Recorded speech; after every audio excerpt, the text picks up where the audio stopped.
last few pandemics, particularly the Spanish flu pandemic of 1918 and the HIV epidemic, which was seen in USA from 81 to 86. So I'll begin with the history of the pandemics first. So we've seen that human history has always had a very tumultuous relationship with pandemics, and we've seen pandemics recorded from as early as 430 BC. And you can see that pandemics have been occurring like typhoid, plague, and leprosy in Europe, and that was in the 11th century. So this is one of the representative images of the Black Death from Asia to the ports of Messina, Italy, and all over Europe. So this usually occurred through sailors and seaports. And this is a representative image of the spread of the cholera pandemic from Russia to all over Europe and Asia.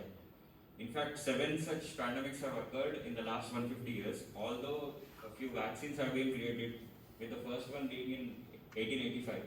The pandemic still kept raging on. And this is the pandemic which we'll review a bit in detail. And the first pandemic with a documented spread all over the world, across all 6 continents, excluding Antarctica. So this took 50 million lives in its course. So it waned in the summer of 1919 as apparently herd immunity developed or people died. So this is a brief timeline of the pandemics after the Spanish flu pandemic, with the HIV/AIDS pandemic in 81. And although we don't know where it started, it is apparently known to have started from the USA. The same applies for the SARS-CoV-1 virus. It started from China.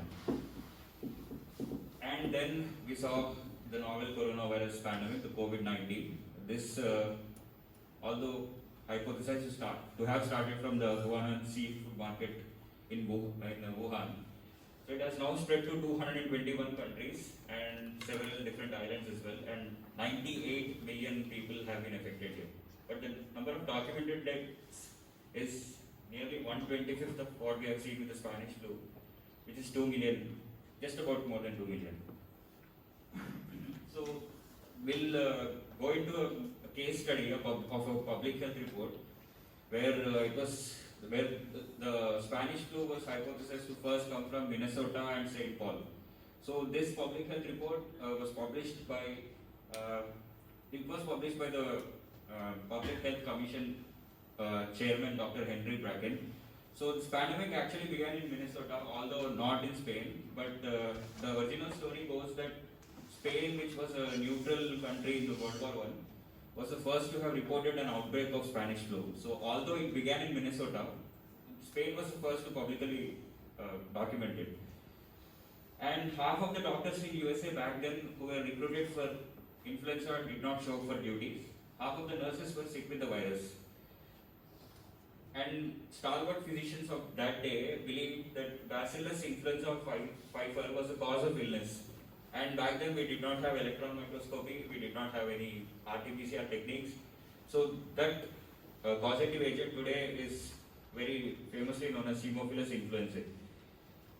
And in spite of all these outlandish beliefs, the message of health communities across the world was the same, which was the use of handkerchiefs to cover your sneezes, handcuffs, plenty of fresh air, avoidance of the sick and of crowds, and contact a physician if you will, which still holds good even to this day.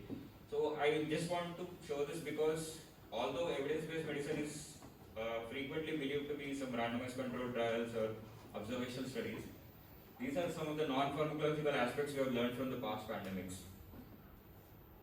And there was also a lot of dilly-dallying on lockdown. So here's what the then Minnesota State Health Board Chief, Dr. Henry Bracken, had to say. Where if you begin to close, where are you going to stop?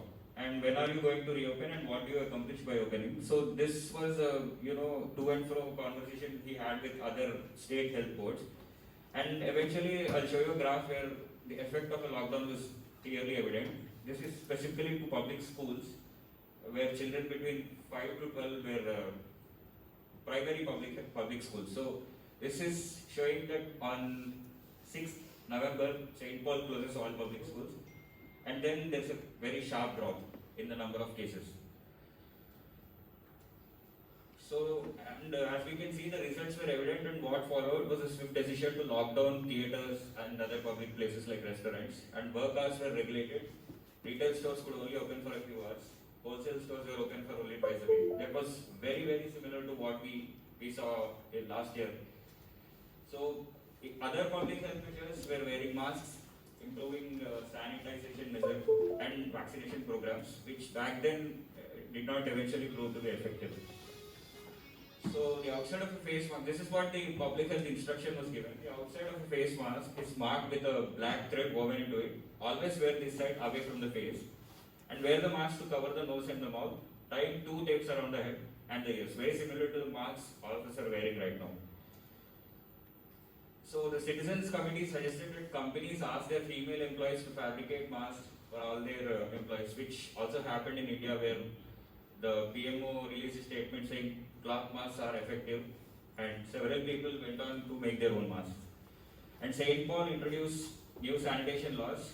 This eventually did not prove to be effective. And then this is a bit about vaccines back then. The Mayo Clinic in Rochester, Minnesota made a vaccine, and eventually it was composed of Streptococcus pneumoniae types 1, 2, and 3, and hemolytic streptococcus. So their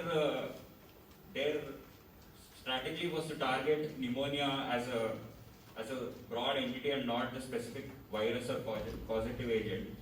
So they did not even understand that a viral agent was at play, and they targeted pneumonia and commonly causative organisms of pneumonia. So what failed is a lack of clear and transparent instructions for public health measures. There was a lot of dilly-dallying around whether masks are indeed effective, whether lockdowns are effective, and so on. So different opinions from different public health boards, and tumultuous relations between the government and the health boards, and lack of decentralization. So this is very important because these are exactly what we dealt with well in the current pandemic.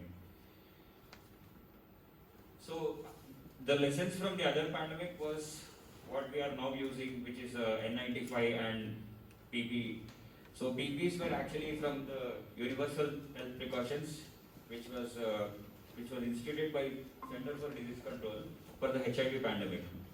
So PPEs are, as we know, N95 masks, and they also very specifically mention about how droplets can be a very dangerous agent for spread.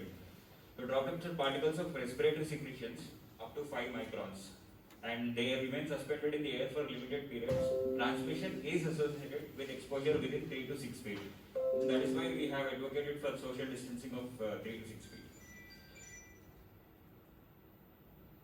And this is a brief timeline of COVID-19.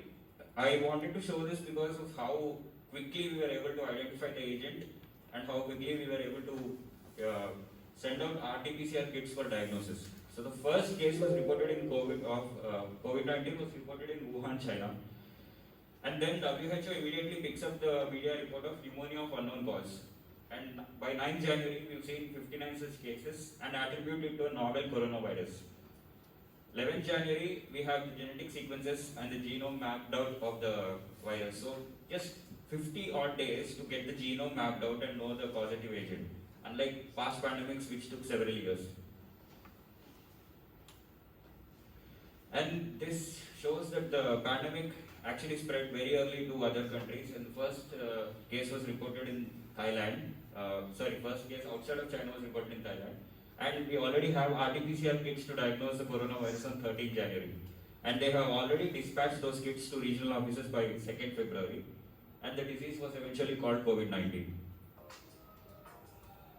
And our first case was reported on January 30th. It was a Kerala student studying in University of Wuhan.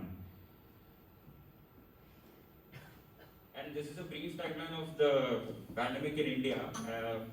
Kerala, because the past pandemic failed in their lack of decentralization of their public health measures. Eventually, the Prime Minister declared a statement saying there is no need to panic, although Kerala, Odisha and Maharashtra started taking individual public health measures. And by 10th March, we've seen 50 new cases, and there is already early sign of community spread because the source of the 11th patient was unknown. And 25th March, nationwide lockdown was announced.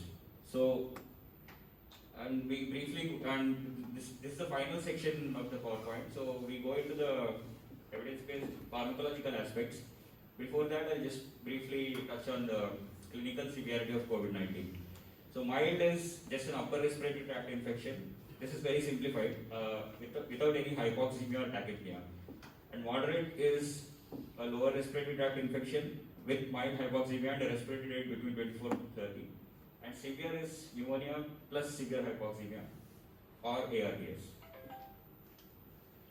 So the therapy according to ICMR guidelines, although it's pretty much simplified, is supportive care plus hydroxychloroquine, and in moderate it is hydroxychloroquine plus heparin and steroids and convalescent plasma.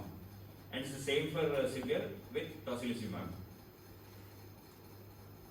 So we'll review the literature on these four therapeutic strategies. We'll start with hydroxychloroquine, tocilizumab, remdesivir and convalescent plasma.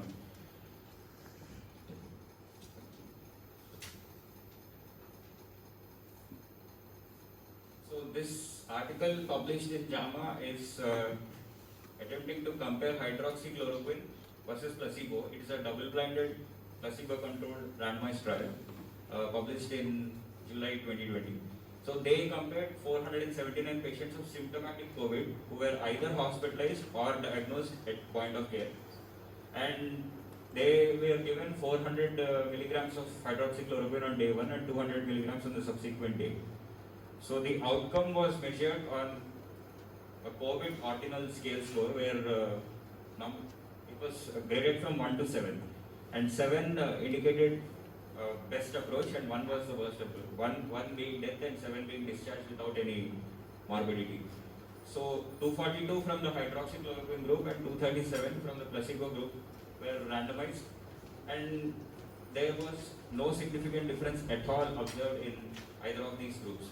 So the median score, as you can see on the right side, in the hydroxychloroquine group was 6, where they were discharged home with mild supportive care, and same if you can see in the placebo group also.